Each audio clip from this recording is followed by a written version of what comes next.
Hey guys, welcome to my channel. My name's Jess and I do natural hair videos.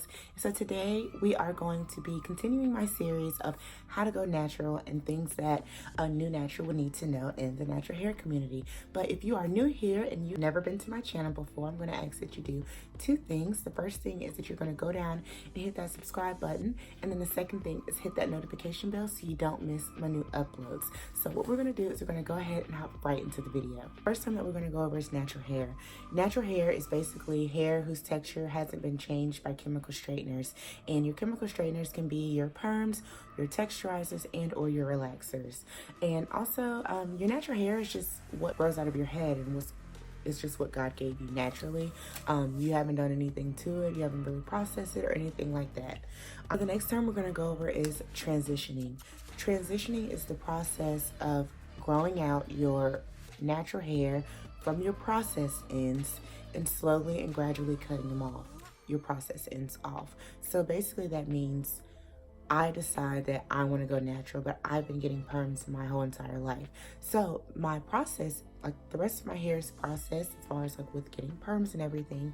And then I'm going to grow my hair out gradually and slowly clip off the ends, slowly trim off the ends. And the whole thing with transitioning is dealing with two textures, and that's what makes it difficult. The next term is big chop. Big chop is basically when you say, I want to go natural right now, today, and I go in and I cut off all the process ends, all the damaged ends, heat damage, anything like that. That's basically what the big chop is. It's just chopping off all of that process and heat damage, your damaged ends, and going forward with the natural hair that grows out of your head. And relaxed hair is basically hair that's been processed by your chemical straighteners. It's normally a lotion or a cream that you put on your hair, and it makes it easier for your hair to manage by straightening it. It also alters the texture chemically, so that means you can't fix it. The only way you can fix it is by cutting it off. That's the bad thing about relaxed hair, is because it's processing it. That lotion or that cream is processing your hair chemically, so once it's changed, that's it, and you can't change it back. So the next term we're going to go over is your hair's porosity. Your porosity is basically your hair's ability to absorb moisture, and there are 3 different levels: high, medium, and low. Low porosity basically means it is very hard to get moisture in, but once the moisture is in, it's normally sealed in because your hair cuticle is laid. High porosity means your hair cuticle is raised, so while you can get moisture coming in fairly quickly, it's also just as easy to lose the moisture. Medium porosity is right in the middle. It's easy to get in, it's easy, to stay in, and you normally don't have any issues as far as trying to get the moisture in and keep the moisture.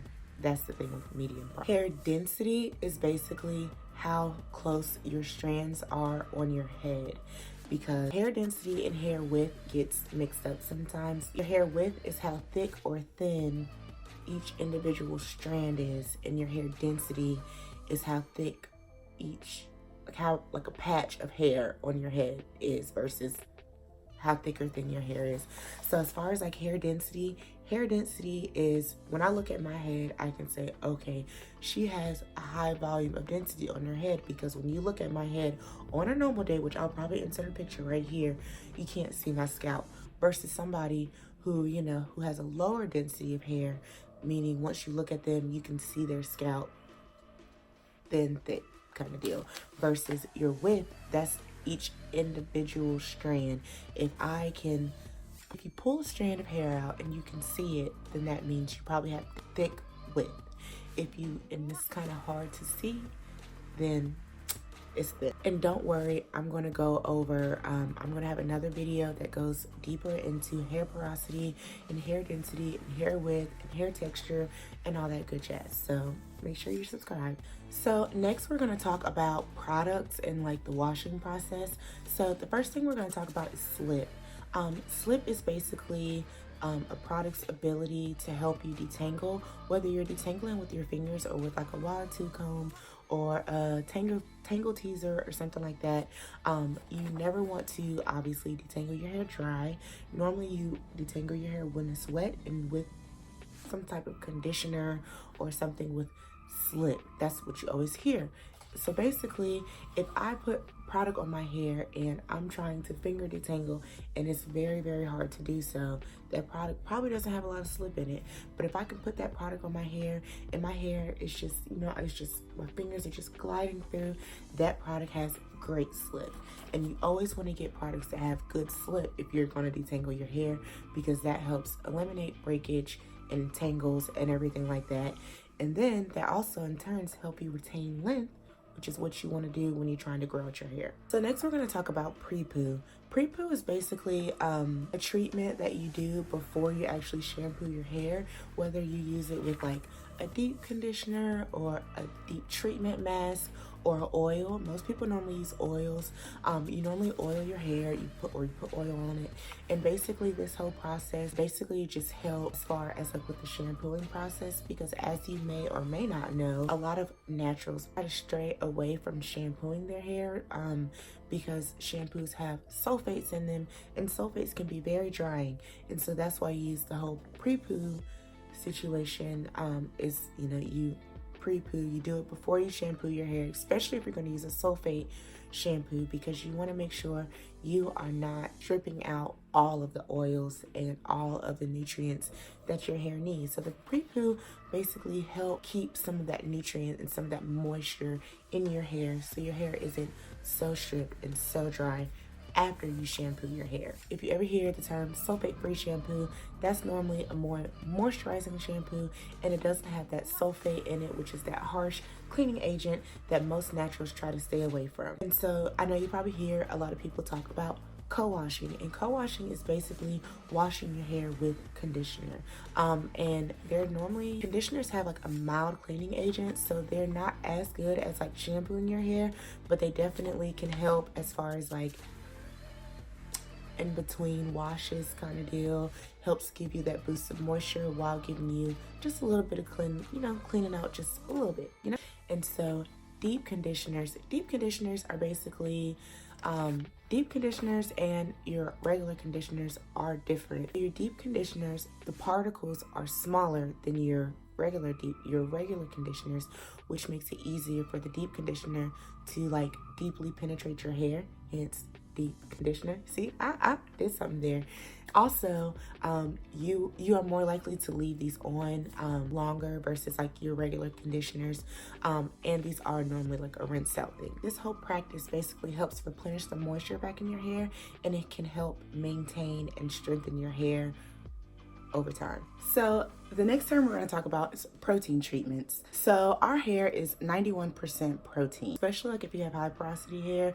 Protein treatments are your best friend. So protein treatments basically boost your hair health by reconstructing and helping maintain the structure of your hair and the health of it, like the overall health of it. So that's why you always probably hear people talk about like the protein moisture balance, because you want to have a good protein moisture balance. Right, it is very important to make sure you get moisture in your hair. Like, don't ever let anybody tell you that, because dry hair breaks, and if your hair's dry, then obviously it's going to break. But you also need to make sure you have protein in your hair. So if you ever hear moisture overload, you probably need to do protein treatments. Or if you have protein overload, you probably need to do like deep conditioners, which have like with moisturizing deep conditioners, because you can have too much protein and you can have too much moisture. That's why you need to have that good balance. A lot of deep conditioners have like proteins in them and things like that. That's why I personally incorporate rice water with I do rice water every single week, but I also am high porosity, so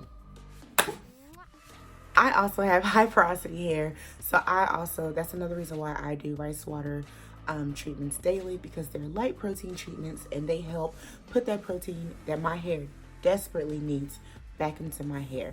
So it helps reconstruct my hair, makes it stronger, makes it softer, make it more manageable, because my hair needs protein. So that's what protein treatments, the benefits of. So next we're going to talk about your curly hair routine, or your curly hair wash day routine. So the wash day process, okay, we're going to talk about two different terms. We're going to talk about like your hair care routine and then your hair care regimen, okay? So your hair care routine is basically what you do on your wash day, whether it's, so I'm going to do a washout. My hair care wash day would be I would pre-poo my hair, then I will shampoo my hair, then I will use rice water and then deep condition my hair, and then I will go in with my leave-in conditioner. I use oil, and then I use my my styler, which is normally a cream and a gel, and then style my hair as normal.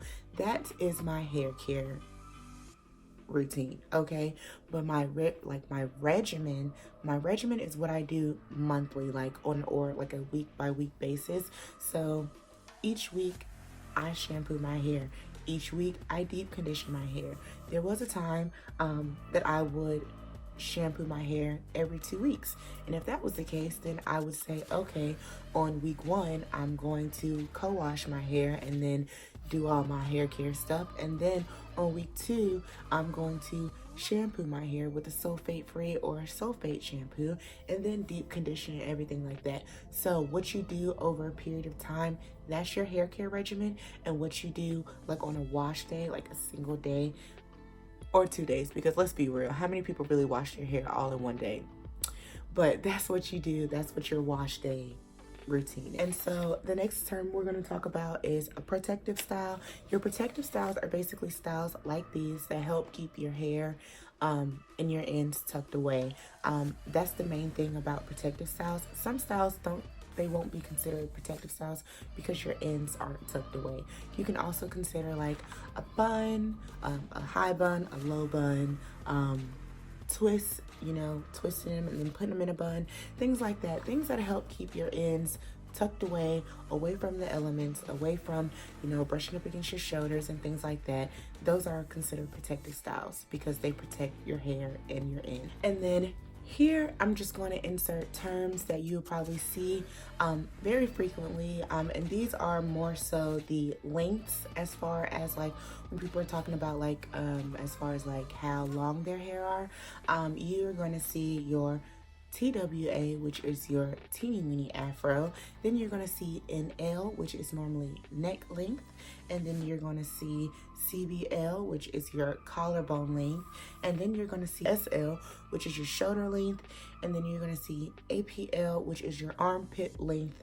And then you're going to see BSL, which is your bra strap length. MBL, which is your middle back or mid back length. WL is your waist length. HL is your hip length. And then TBL is your tailbone length. And honey, if you got tailbone length, we don't even need to be talking, okay? Because the conversation needs to be the other way. You need to be talking to me, okay? And so those are a lot of the terms that you are going to hear in the natural hair community. I know there's plenty that I didn't even touch on, as far as like your wash and goes, your braid outs, your twist outs, and things like that. I'm going to be posting videos on how I do those different styles, so that way you'll actually see it being done. But yeah, so if you guys have any questions, feel free to leave them down in the comments. Don't forget to like, comment, and subscribe, and I will see you guys in my next video. Bye.